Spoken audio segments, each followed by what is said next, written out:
तो यशोधरा भगवान को दूर से दिखा रही है। उन भिक्षुओं के बीच में भगवान दिख रहे जाते हुए, तो यशोधरा भगवान के पैर से उनका परिचय करा रही है।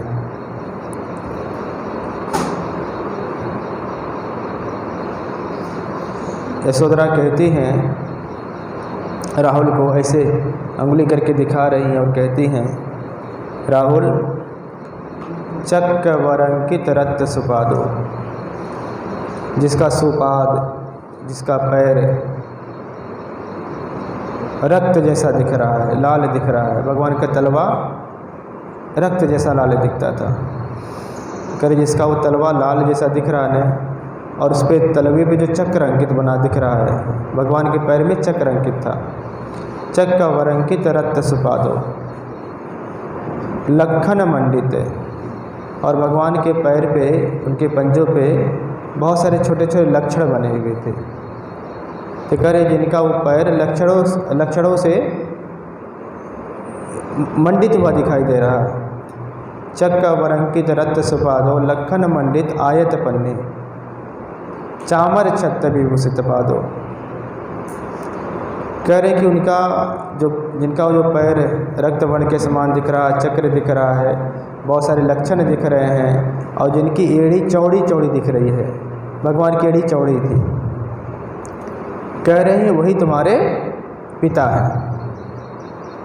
आगे कह रहे हैं दूसरी गाथा में, शाक्य कुमार बरोस कुमालो, ये शाक्यों के राजकुमार थे। ये तुम्हारे पिता कौन थे? आपके पिता शाक्यों के राजकुमार थे। बरोस कुमालो, बहुत कोमल थे। भगवान कैसे थे? राजकुमार सिद्धार्थ कैसे थे? बहुत कोमल थे। लखन चिंचित पुण्य शरीरो, ये परिपूर्ण शरीर वाले थे। परिपूर्ण शरीर का मतलब ये है, हर व्यक्ति का, किसी का नाक चौड़ा है, किसी की छोटी हो जाती है, किसी की पतली हो जाती है, किसी की चिपटी हो जाती है, किसी का कान छोटा बड़ा हो जाता है, किसी का हाथ पैर छोटा बड़ा हो जाता है, किसी का चेहरा गोल मटोल हो जाता है। यानी शरीर पूरा, शरीर के कोई न कोई अंग की कमी रह जाती है। अब आप लोग, हर व्यक्ति अपने शरीर को देखे और आपको देखे कि आपको लगता होगा ना कि कान थोड़ा सा और बड़ा होता, ओंठ थोड़ा सा ऐसा और होता, नाक थोड़ी सी और ऐसे होती तो और सुंदर लगते हैं। ऐसा मन में होता होगा ना कि अगर ये चीज़ हमारी ऐसे होती तो हम और सुंदर दिखते। यानी शरीर में किसी न किसी चीज़ की कमी रह जाती है। आप दूसरे को भी कहते हैं कि देखो इसका एक चेहरा कैसा दिख रहा है, इसका हाथ कैसा दिख रहा है, इसका पैर कैसा दिख रहा है, इसकी आंखें कैसी दिख रही हैं, इसका कान कैसा दिख रहा है। आप दूसरे को भी लगता है इनमें कमी है, दूसरे भी कमी बताते हैं। लेकिन राजकुमार जो सिद्धार्थ हैं, उनका शरीर परिपूर्ण है। न हाथ छोटा है, न नाक छोटा है, न मुंह छोटा है, न गला छोटा है, न पैर छोटा है, एकदम शेप में है, परिपूर्ण शरीर है। लखन चिंचित, उस परिपूर्ण शरीर पे बहुत सारे महापुरुषों के लक्षण बने हुए हैं।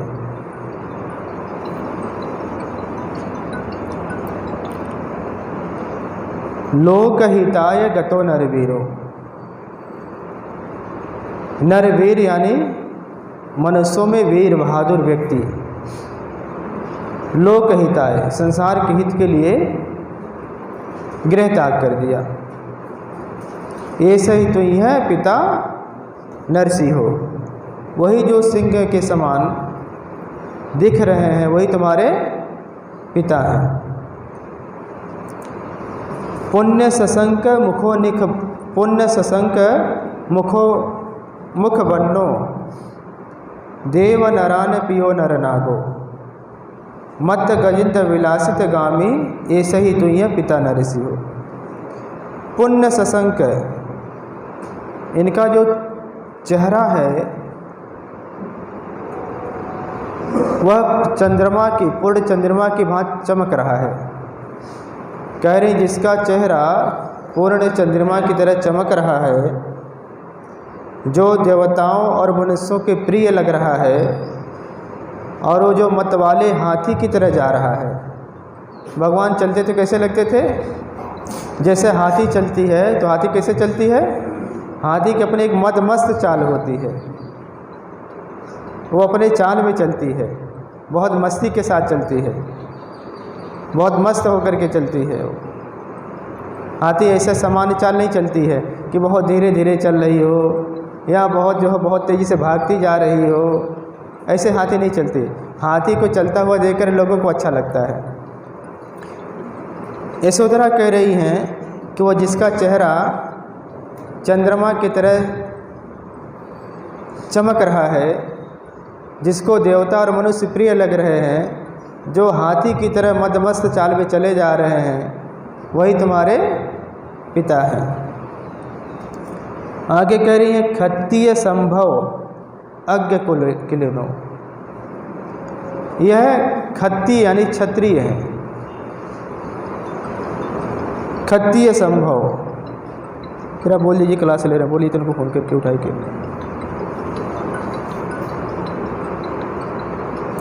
ये क्षत्रियों में अग्र है, क्षत्रिय संभव। देव मनुष्य नमस्सति पादो, ये क्षत्रियों में अग्र हैं, अग्र कुलोत्पन्न है, और देव और मनुष्य इनके चरणों की वंदना करते हैं। शील समाधि पठित चित्तो, जिनका चित्त शील समाधि प्रज्ञा में प्रतिष्ठित है, स्थापित है, ऐसे ही तुम पिता नरसिंह, वही तुम्हारे पिता जा रहे हैं। आयत युक्त सुसंठित नासो, गोप मुखो अवनील बमुखो। करे आयत युक्त सुसंठित नासो, भगवान की नाक आयताकार थी। गोप मुखो, गाय की आंख देखें आप लोग, सांड की आंख देखें ना, वो काला होता अंदर, उसकी बहुत आंखें काली होती हैं और अंदर तक होता है। सांड की, वृषभ की आंख सबसे सुंदर मानी जाती है। किसकी आंख सबसे सुंदर मानी जाती है? वृषभ, सांड की आंख सबसे सुंदर मानी गई है। तो कह रहे जिनकी नासिका आयताकार दिख रही है, जिनकी आंखें वृषभ जैसी दिख रही हैं, अब नील भमुखो, ये आईब्रो, इसको बरौनी कहते हैं। कह रहे जिसका ये आईब्रो इंद्रधनुष के समान है। इंद्रधनुष जानते हैं, जब बरसात होता है तो इंद्रधनुष गिरता है आकाश में। तो कह रहे जिनकी वो बरौनी ऐसी दिख रही है, आईब्रो ऐसा दिख रहा है, इंद्रधनुष के समान दिख रहा है, ऐसे ही तो ही है पिता नरसिंह हो, वही तुम्हारे पिता हैं। आगे कह रही हैं वट्ठ सुवट्ठ सुसंठित गीहो। सुरही देखे हैं ना, सुरही पानी पीने वाला, सुराही पानी पीने वाला। तो भगवान का गला सुराही जैसा था, यानी नीचे चौड़ा चौड़ा, ऊपर पतला।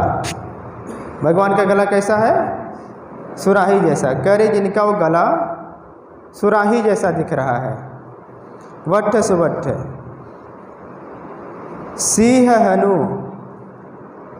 मृगराज शरीरो, और जिसका ये सीना, छाती मृगराज यानी मृगों का, जिसे मृग का दिखता है आगे वाला ये भाग, तो भगवान के भाग कैसा है? मृग जैसा है। मृग का आगे चौड़ा होता, पीछे पतला होता है। तो भगवान का जो ऊपर है यहाँ से, ये मृग जैसा है, चौड़ा है। भगवान की छाती चौड़ी है। करी जिसकी वो छाती मृग जैसी दिख रही है। कंचन सुछवि उत्तम वर्णो, और जिनकी छवि कंचन यानी सोना देखा ना, सोने जैसी जिसकी छवि दिख रही है, जिनका वो जो शरीर है, चमड़ा है, सोने का आकार जैसा है, सोने जैसा चमक रहा है। कह रहे वही तुम्हारे पिता हैं। सिनिध्य सुगंभीर मंजू सुभोसो हिंगुल वद्य सुरत सजी हो बीसति बीसति सत्य सुनंदो। सिनिध्य सुगंभीर कर जिनकी आवाज़ बहुत गंभीर निकलती है, जब जो बोलते हैं उनकी आवाज़, करे तुम्हारे पिता की आवाज़ कैसी निकलती है? बहुत गंभीर निकलती है। और जब बोलते हैं तो अंदर से जब उनकी जिह्वा दिखती है तो कैसी दिखती है? सिंदूर जैसा लाल दिखता है। जिनकी आवाज़ बहुत गंभीर दिख रही है, जिनकी जिह्वा सिंदूर जैसी लाल दिख रही है, बीसति बीसति सत्य सुनंदो, और जिनके 20 दांत ऊपर है, 20 दांत नीचे हैं। भगवान के कितने दांत थे? 40 दांत थे, कहीं कहीं 44 दांत मिले हैं, लेकिन यशोधरा बता रही भगवान के 40 दांत हैं। कह रहे 20 दांत ऊपर हैं और 20 दांत नीचे हैं। कह रहे वही तुम्हारे पिता हैं। आगे कह रही हैं अंजन वन्न सुनील सुकेशो कंचन वट्ट विशुद्ध ललाटो। अंजन वन्न, अंजन कहते हैं काजल को। सुरमा देखें, सुरमा को अंजन कहा जाता था। कह रहे हैं जिनका ये बाल सुरमे जैसा काला है। भगवान का बाल कैसा था? सुरमे जैसा काला। कह रहे जिसका बाल सुरमे जैसा काला दिख रहा हो, कंचन वर्ण विशुद्ध ललाटो, जिसका ललाट यानी ललाट, कह रहे वो सोने जैसा चौड़ा दिख रहा हो और सोने जैसा दिख रहा हो। कह रहे वही। और फिर आगे कह रही हैं औषधि पंडर शुद्ध सुबन्नो ये सही तुय पिता नरसी हो। कह रहे वही तुम्हारे पिता दिख रहे हैं। लास्ट गाथा कहती गच्छत नील पथे भी चंदो। कह रहे जैसे शाम को आकाश में देखिए, आकाश साफ सुथरा हो, बादल न हो तो आकाश कैसा दिखता है? नीला दिखता है। और बहुत सारे तारे दिखते हैं, तारों के बीच में चंद्रमा दिखता है। तो चंद्रमा क्या दिखता है? कि चंद्रमा जा रहा है। कैसा लगता है? चंद्रमा जा रहा है ताराओं के बीच में। और तारे भी दिखते हैं। आप इधर तारा देखेंगे, थोड़ी देर के बाद वो तारा कहीं और दिखाई देगा। हम लोग रात में जब बरसात होती थी, ऐसे साफ़ हो जाता था मौसम, तो बचपन में वो ऊपर देखते थे कि देखा उतारा वहाँ गई, उतारा वहाँ गई, चाँद मामा वहाँ चल गई है। ऐसे हम लोग आपस में बात करते थे। यानी चाँद और तारे दोनों नीले आकाश में जाता हुआ दिखाई देता है, और वो बहुत सुंदर दिखता है। कह रही जिस तरह से नीले आकाश में ताराओं के साथ चाँद जा रहा है, कह रही है गच्छत नील पथे भी चंदो। जिस तरह से ताराओं के बीच में चाँद जा रहा है, सावक मध्य गतो समनिंदो, अपने श्रावकों के साथ, अपने शिष्यों के साथ उसी तरीके से वो महाश्रमण जा रहे हैं। कह रहे ये से तुम है, वही तुम्हारे पिता हैं। यशोधरा राहुल को बताती हैं, और राहुल जा कर के भगवान से कहते हैं मुझे अपना उत्तराधिकार दीजिए। भगवान उनको प्रवजित कर लेते हैं। यशोधरा भी बुद्ध शास्त्र में प्रवजित हो जाती हैं महाप्रजापति गौतमी के साथ। प्रवज्जा के बाद पूरे त्रिपिटक में कहीं कोई ऐसा वृत्तांत नहीं मिलता है कि भगवान यशोधरा की मुलाकात हो रही है। प्रवज्जा के समय मुलाकात होती है और अंतिम में मुलाकात होती है यशोधरा की। दोनों लोग नहीं मिलते, एक दूसरे के सामने नहीं आते हैं। लोग कई बार तो संग मतलब एक ही क्षेत्र में है। बहुत सारी भिक्षुनियाँ, बहुत सारे भिक्षु रात में शाम को भगवान का प्रवचन सुनने जा रहे हैं, उनकी देशना सुनने जा रहे हैं, उनका दर्शन करने जा रहे हैं, लेकिन यशोधरा नहीं जाती हैं। पूरा त्रिपिटक कहीं भी नहीं कहता कि यशोधरा भगवान बुद्ध का कहीं उपदेश सुनने गई बाद में, प्रवज्जा के बाद में, या भगवान का दर्शन करने गई। एक दो बार का वर्णन है कि एक बार माता यशोधरा को बहुत पेट में दर्द होने लगा और इतना तेज़ दर्द हो रहा था, इतना ज़्यादा परेशान थी वो, जब कराह रही थी, दर्द से परेशान हो रही थी, उसकी आवाज़ गेट के बाहर तक सुनाई दे रही थी, बुद्ध विहार के बाहर जा रही थी। संयोग से राहुल बनते उस दर से कहीं गुजर रहे थे, भिक्षाटन के लिए जा रहे थे। तो राहुल बनते को जब आवाज़ सुनाई दी रोने की, तो राहुल बनते रुक गए और थोड़ी देर रुकने के बाद उनको लगता कि तो माँ का आवाज़ है, यशोधरा का आवाज़ है। राहुल वहीं से वापस हो गए और भगवान के पास गए। कहे भगवान, भिक्षुनी निवास में माता यशोधरा परेशान है। भगवान कहते क्या हुआ? कह रहे भगवान, उनकी चीखने की आवाज़ आ रही है, उनकी रोने की आवाज़ आ रही है। तो भगवान कहते अच्छा जीवक को बुलाओ। तो जीवक को संदेश आ जाता है, जीवक आते हैं। भगवान ने जीवक को कहा जरा भिक्षुनी निवास में जाओ, यशोधरा शायद परेशान हैं, उनको देख करके आओ, उनको क्या तकलीफ़ है। जीवक आते हैं और यशोधरा से बात करते हैं, यशोधरा के लिए औषधि बना के देते हैं। और वो आता है वर्ण कि आम में कुछ मिला करके आम का जूस बनाते हैं, उसमें कुछ मिलाकर औषधि देते हैं, यशोधरा पीती हैं, उससे आराम हो जाता है। लेकिन न भगवान गए यशोधरा को देखने, न यशोधरा ही गई भगवान के पास। भगवान वैशाली में थे,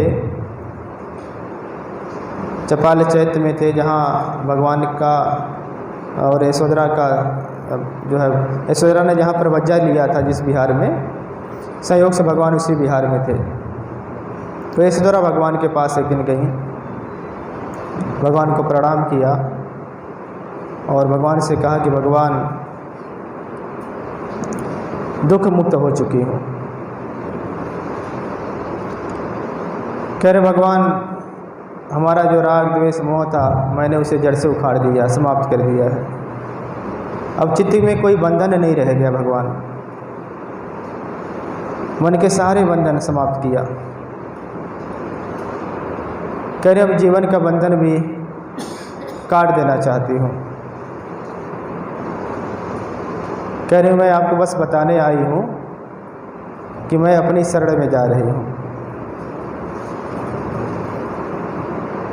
जितने भिक्षु लोग हैं, जितने उपासक उपासिकाएं हैं, भिक्षुनियाँ हैं, भगवान के पास जाते हैं, कहते भगवान मुझे अनुमति दे दीजिए, मैं यहाँ जा रहा हूँ, मैं वहाँ जा रहा हूँ, मैं ये करना चाहता हूँ, मुझे ऐसा करना है, मुझे नहीं करना है। वो लोग भगवान से जाकर के अनुमति मांगते हैं। यशोधरा लास्ट में क्या, वो जाते भी भगवान के पास तो वो भगवान को प्रणाम करते हैं, कहते बुद्धं शरणं गच्छामि, धम्मं शरणं गच्छामि, संघं शरणं गच्छामि, यानी मैं आपकी शरण में आ रहा हूँ, धर्म के शरण में जा रहा हूँ, संघ की शरण में जा रहा हूँ। 3 बार लोग कहते हैं, लेकिन यशोधरा नहीं कहती है। यशोधरा कह रही हैं कि भगवान, मेरा जो दायित्व था मैंने पूरा किया है, मेरे जो भी बंधन थे, सांसारिक बंधन, सब मैंने काट डाला है, मुझे अब जीवन से भी मुक्त हो जाना है, तो मैं आपको सूचना देने आई हूँ। यानी भगवान को सूचित करने जाते, अनुमति नहीं लेने जाते हैं। और ये भी कहती भगवान, यशोधरा अपनी शरण में जा रही है, यानी मैं आपकी शरण भी नहीं जा रही हूँ। किसकी शरण में जा रही हूँ? अपनी शरण में जा रही हूँ। तो भगवान यशोधरा से कहते कि ठीक है यशोधरा, आप जैसा उचित समझिए। तो यशोधरा भगवान को प्रणाम करके आती हैं और यशोधरा महापरिनिर्वाण प्राप्त कर जाती हैं। तो यशोधरा का भी यशोधरा का जो जीवन है बहुत प्रेरणादायी जीवन है। इस धरती पर यशोधरा जैसा त्यागी नहीं आज तक कोई हुआ है। यशोधरा ने लोक कल्याण के लिए, ये संसार का कल्याण हो जाए, उन्होंने अपने पति और पुत्र दोनों का दान किया है। समझ रहे हैं ना? लोक कल्याण के लिए यशोधरा ने अपने पति और पुत्र दोनों को दान किया है। उन्होंने राजकुमार सिद्धार्थ को भी दान किया। गृह त्याग करते समय उन्होंने कहा कि मैं भी आपके साथ जाती, आपको मेरा समर्थन, आप जाइए, आप ज्ञान प्राप्त करिए। और ये भी कहती हैं, याद रखिएगा जिस काम के लिए आप जा रहे हैं बिना पूरा किए उसे वापस मत आना। यानी जिस उद्देश्य से जा रहे हैं बिना उसकी पूर्ति किए वापस नहीं आना। दुख मुक्ति का मार्ग ढूंढने जा रहे हैं तो उसका मार्ग ढूंढ करके ही आइएगा। यशोधरा राजकुमार सिद्धार्थ से कहती हैं। तो लोक कल्याण के लिए उन्होंने पहले राजकुमार सिद्धार्थ का दान किया, उनका साथ छोड़ा। फिर उन्होंने राहुल को भी कह दिया कि जाओ अपना उत्तराधिकार मांग लो। राहुल को भी त्याग दिया और खुद लास्ट में भिक्षुनी बन गई। इस बात को हमारे जो उपासक लोग हैं, बनते लोग हैं, उपासक लोग तो खैर गृहस्थ हैं, उनकी कोई बात नहीं करना, लेकिन बनते लोगों को सीखना चाहिए। बहुत सारे बनते लोग हैं, भिक्षु बन जाने के बाद भी उनका मोह माया नहीं खत्म होती है, वो पहुँचे रहते हैं। समझ रहे हैं ना? दान पुण्य जितना भी मिलेगा वो पहुँचाते रहते हैं। कभी बेटी के यहाँ दे आएंगे, कभी भतीजा के यहाँ दे आएंगे, कभी घर पे दे आएंगे। तो ऐसे जो भिक्षु लोग हैं उनसे थोड़ा बच कर के रहना है। ये आप जो धर्म सीख रहे हैं, धर्म सीखने मतलब ये नहीं कि आप अपना लगे रहिए, धर्म का काम करते रहिए, दूसरे तरफ से लोग बर्बाद करते रहें। आप उनको मत रोकिए, धर्म की रक्षा करना है ना। धर्म को फैलाना भी है तो धर्म को बचाना भी है। मान लीजिए एक तरफ से आप फैला रहे हैं, बचा रहे हैं, और दूसरे तरफ से कुछ लोग बर्बाद कर रहे हैं उसको, तो उसको रोकने की भी जिम्मेदारी किसकी है? तो इस तरह से अगर कोई जोरू बटोरू वाला भिक्षु है, यानी उनको क्या कहने चाहिए, जोरू बटोरू वाले बनते हैं, तो उनको उस काम के लिए रोकना है। जो दान का पैसा, धर्म का पैसा अपने परिवार पे खर्च कर दे रहा है, परिवार के बारे में सोच रहा है, तो ऐसे लोगों से भी बहुत धर्म की हानि है। आप लोग उनसे भी थोड़ा सा सावधान रहिए। और अभी 11 बज गया है, भोजन का समय है, तो आप लोग थोड़ा सा अच्छे से चिबर पहनिए। देखिए पीछे एक भिक्षुनी और बैठी हुई है, वो थाईलैंड के हैं, वो अनागारिका भिक्षुनी नहीं, अनागारिका अष्टशील पालन करती हैं। तो मुझे लगता है कि आप लोग किचन में जाएंगे तो हो सकता है वो खाना वाना परोसें आप लोगों को आकर के। आपको अगर नहीं परोसेंगी तो मुझे ज़रूर परोसेंगी। तो आप लोग उनके सामने भी, रात में आप लोगों ने अच्छा किया था, और नीलम जी ने शायद आप लोगों को थोड़ा सा पकड़ लिया तो छोटे बनते लोग शोरगुल नहीं कर पाए थे, लेकिन अच्छा है, अच्छा ही बनने का प्रयास करें। हर व्यक्ति में गलती होती है, हम लोगों से भी बहुत गलती होती हैं, और हम लोगों से तो हमारी छोटी गलती भी बड़ी गलती मानी जाती है। हम लोग जो छोटी छोटी भी गलती करते हैं तो छोटी मोटी गलती नहीं हो जाती है, वो बड़ी गलती हो जाती है। तो हम लोग भी सोचते हैं कि मतलब वो गलती न होने पाए हम लोगों से। हमारे लिए छोटी हो सकती है लेकिन आप लोग के लिए बहुत बड़ी हो सकती है। तो आप लोग भी अपनी गलतियों को जो है, अब 2 दिन और बचा, सब छोड़ जाइए। जितनी अकुशल विचारधाराएं हैं, जो भी अकुशल चित्त है, 2 दिन और परिशुद्ध कर लीजिए।